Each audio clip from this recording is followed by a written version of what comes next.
2023 ఎన్నికల తర్వాత జరిగిన పరిణామాలతో చాలా ఇబ్బంది పడ్డానని కార్యకర్తల సూచనల మేరకే ఈ నిర్ణయం తీసుకున్నానని జీవన్ రెడ్డి తెలిపారు. రాజీనామా చేయడమే ఆశతో మేము తిరిగి వెళ్తున్నాము.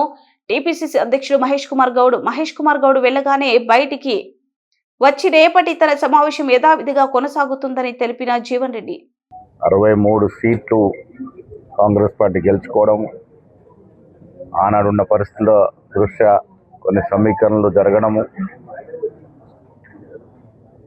వాటి పర్యవసరంగా జీవన్ రెడ్డి గారు ఇబ్బందులకు గురైనారు.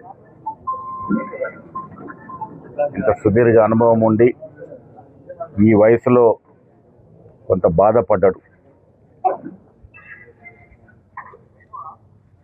కొన్నిసార్లు కొన్ని నిర్ణయాలు రాజకీయంగా తీసుకున్నప్పుడు కొన్ని ఇబ్బందులు వస్తూ ఉంటాయి. దాంట్లో భాగంగానే జీవన్ రెడ్డి గారు కూడా ఇబ్బంది పడ్డారు. రాజీనామా చేయరనే ఆశతో నేను పోతా ఉన్నాను.